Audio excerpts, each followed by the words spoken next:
2 महीने से ज़्यादा का वक्त हो गया और किसान आंदोलन थमने का नाम नहीं ले रहा है। अब जगह जगह पंचायतें हो रही हैं।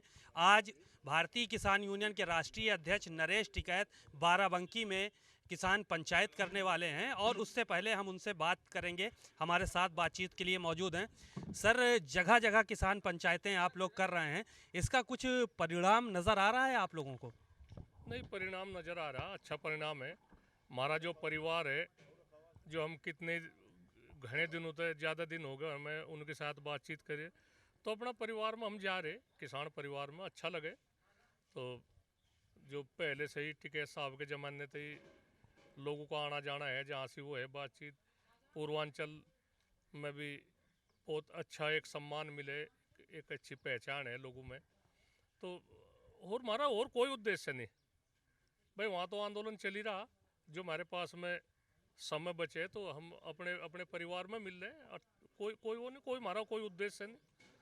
सर, एक सवाल और था कि पश्चिम में तो आप लोगों की पंचायतें हो रही हैं, महापंचायतें हो रही हैं, लेकिन क्या वजह है कि पूरब का किसान आप लोगों के हिसाब से, आप लोगों के साथ उस हिसाब से नहीं जुड़ रहा कि जितना पश्चिम का किसान जो है वो टूट के आप लोगों के साथ जुड़ा है? नहीं नहीं, ऐसी नहीं कुछ बात, ये तो भरम फैलाने वाली बात है। हमें तो पूर्वांचल में और सम्मान मिल रहा। जो यहाँ के किसान हैं, आप आज की पंचायत देख लियो, और ये हमारे मुकाबले यहाँ से किसान की आर्थिक स्थिति भी अच्छी नहीं है। फिर भी फिर भी ये बहुत बहुत बड़ी हिम्मत है इन लोगों की, बहुत बड़ी हिम्मत है। कोई ऐसी बात नहीं, इन्हें इनके जो हौसले है, इनके हौसले को हम धन्यवाद दे, बधाई दे इनके हौसलों को, ऐसी कोई नहीं बात है। आज तो ये मन में से निकाल दे बातचीत, कोई भी आदमी जो किसी को इस तरह की वो है बातचीत, तो ये नहीं है। सब काम चल रहा, सब ठीक चल रहा। सरकार की जितनी हठधर्मी हो रही, जितनी जिद्दी रवैया हो रहा, ये आंदोलन उतना ही शिखर पर पहुंचता जा रहा। और लोगों को यकीन है, लोगों को वो है कि भाई किसानों को धोखा नहीं दिया जाने का। किसानों की बात हम उठा रहे या जनता उठा रही, सारी वो है बातचीत का। तो सरकार का तो यही रवैया है कि भाई कोई थारी सामने कोई ना बोल रहा है, एक बिल्कुल थारी एक तानाशाही चलती रहे, कोई भी आवाज़ ना थारे खिलाफ उठे, तो ऐसा नहीं चलेगा। चल गया, ऐसा बहुत चल गया, पर ई बाग नहीं चलने का। किसान एक तरफ आंदोलन कर रहे थे, अब पॉलिटिकल पार्टियां भी कूद पड़ी हैं इस पूरे आंदोलन में। चाहे वो समाजवादी पार्टी हो उत्तर प्रदेश में, चाहे वो बहुजन समाज पार्टी हो, राष्ट्रीय लोक दल हो, कांग्रेस हो, वो सब पंचायतें, किसान पंचायतें वो लोग भी कर रहे हैं आप लोगों के साथ साथ। तो इसको किस नज़रिए से देखते हैं? आपका नज़रिया इस पे क्या है? नहीं, एक तो बताओ, उन्हें इलेक्शनों के दौर में जब इलेक्शन होगा तो उन्हें भी तो कहा जाएगा, उन्हें भी जनता फिर उनसे भी जवाब मांगेगी। बात हम उस जीव किसानों पे आफत थी, किसानों पे विपत्ति आ रही थी, किसान संघर्ष के दौर तक गुजर रहा था, आप लोग कहाँ थे? उनकी भी मजबूरी है, हम थोड़ा ही उन्हें बुला रहे। ऐसा उन्हें भी तो अपनी ज़मीन तलाशनी होगी, जो खोई हुई ज़मीन उन्हें वे भी तो तलाश सकेंगे, वे भी तो सोचेंगे भाई बढ़िया मौका है। तो राजनीति यही थोड़ा है, वो राजनीति भाजपा ही पार्टी करेगी। ऐसा राजनीति तो कांग्रेस भी है, सब है। जितना हमने भाजपा को सपोर्ट करा, इतना तो किसी भी पार्टी को हमने नहीं करा। उनमें हमें सम्मान मिला, हर पार्टी में हमें सम्मान मिला। हमारी तो जो तोहिन है, जो बेइज्जती कर रही या सरकार कर रही, पता नहीं क्या रवैया है।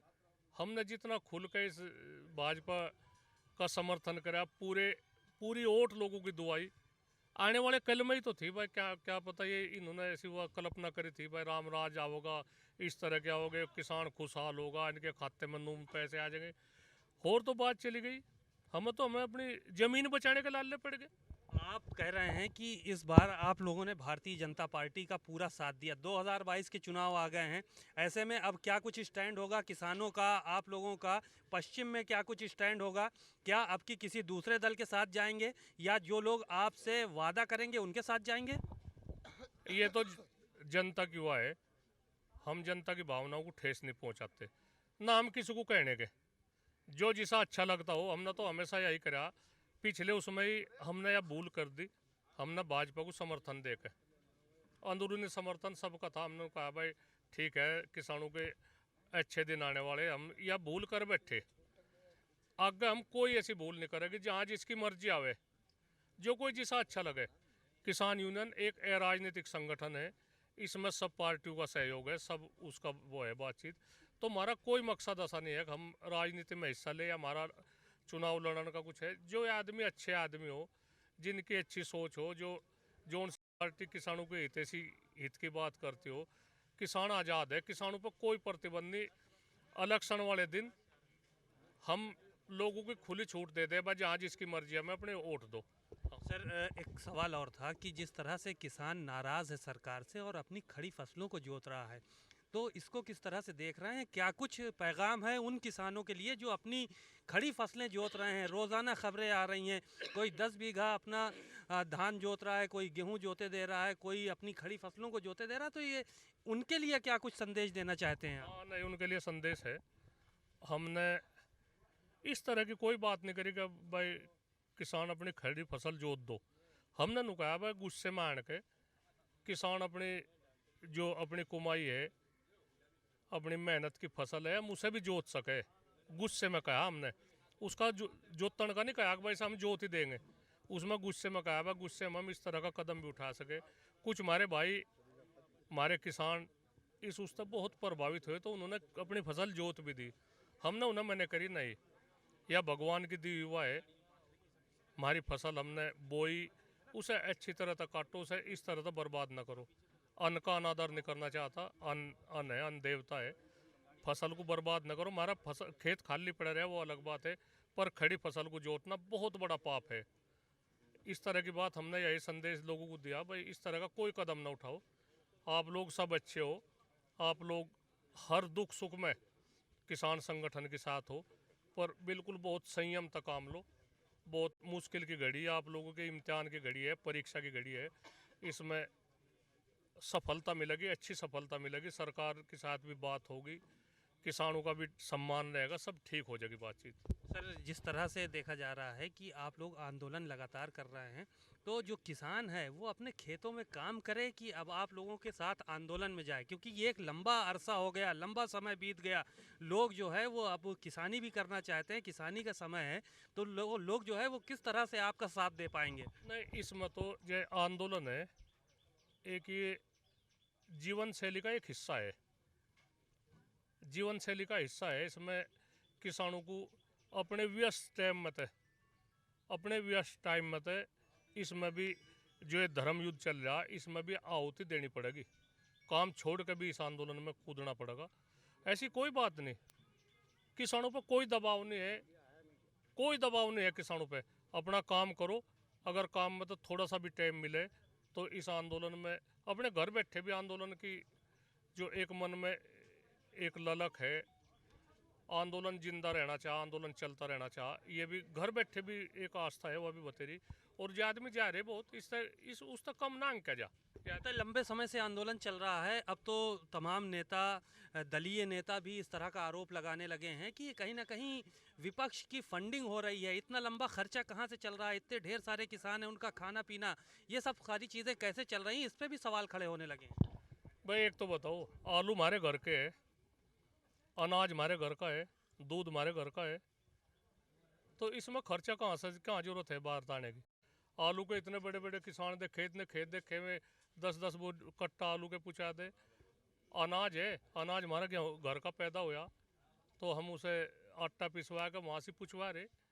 तो इसमें विदेशी फंडिंग और कहीं की राजनीतिक फंडिंग कहीं की बात। आदमी दे रहे, पैसा भी दे रहे बहुत, वहाँ से जो कुछ खर्चा है उसके लिए दे रहे।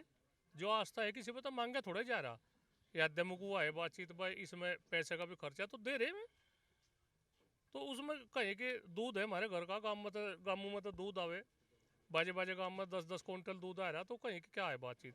ये खामा खा के इस तरह की वो ना करे। ये इनकी जो रैलियाँ हो, नेताओं की जो पार्टियों की रैलियाँ हो, उसमें खर्च करे, उसमें भाड़े के में मंगाए जा। यहाँ तो सब अपने खर्चे तक कर रहे और सब अपनी मेहनत से कर रहे, अपने जो कुछ भी है तक हमारा इतना भी बहुत नहीं। हम पूरे देश का पेट भर रहे, तो क्या हम उनके आंदोलनकारी जो वहाँ से है उनका नहीं काम चला सकते? एक आखिरी सवाल था कि जिस तरह से पेट्रोल डीजल के दाम बढ़े हैं, सबसे ज़्यादा प्रभावित किसान हो रहा है डीजल के दाम बढ़ने से। उसको ट्यूबवेल चलाना है, उसको थ्रेसरिंग करनी है, उसको ट्रैक्टर से जुताई भी करनी है खेत की। तो इसको किस तरह से देखते हैं? क्या कुछ सरकार से मांग है इसको लेकर? हाँ, सरकार से मांग है। हम तो यही चाह रहे, जो प्रदेश सरकार का टैक्स है और केंद्र सरकार का जो टैक्स है, जो डीजल पे टैक्स है, वैसे तो यूँ कम होना चाह रेट, पर इसके बावजूद भी अगर किसान को इसमें सब्सिडी दी जा, किसान को 1 बीघे का किसान है तो उसे इतनी सब्सिडी, या 10 बीघे का या 100 बीघे का किसान है, उसका कितना खर्च हो उस पर डीजल पे, तो उसमें सब्सिडी दी जा, उसे कम से कम भी 25-30 रुपए की सब्सिडी किसान को 1 लीटर पे दी जा। हम वो नहीं चाहते कि हम उसकी वो करें, उसका कहीं उसे बेचे या कुछ वो करे, पर इतनी बात है, किसान को आज अगर किसान बचाना, धरती बचानी या किसान जिंदा रखना, तो इन्हें बिजली के रूप में, डीजल के रूप में, खाद के रूप में, इनकी फसल के रूप में इन्हें सहूलियतें दी जाए, जब किसान जिंदा रह सके, नहीं तो नहीं रह जाने का। बातचीत के लिए शुक्रिया। आप नरेश टिकैत को सुन रहे थे, उन्होंने सारे सवालों के जवाब बड़ी ही बखूबी दिए और साफ तौर पर उनका कहना है कि जब तक ये बिल वापस नहीं हो जाते हैं, किसान आंदोलन जारी रखेंगे। और साथ ही साथ पेट्रोल डीजल के दामों को लेकर भी उन्होंने सरकार से अपील की है कि किसानों को डीजल पे सब्सिडी मिलनी चाहिए ताकि किसान अपनी खेती आसानी से कर सकें। कैमरा पर्सन दुर्गेश के साथ सीमा नकवी, भारत समाचार, लखनऊ। उत्तर प्रदेश और देश दुनिया की खबरों के लिए आप हमारा YouTube चैनल भारत समाचार ज़रूर सब्सक्राइब कीजिए। रेगुलर नोटिफिकेशन के लिए बेल आइकन दबाइए, जिससे नए वीडियो का नोटिफिकेशन आप तक सबसे पहले पहुंच सके।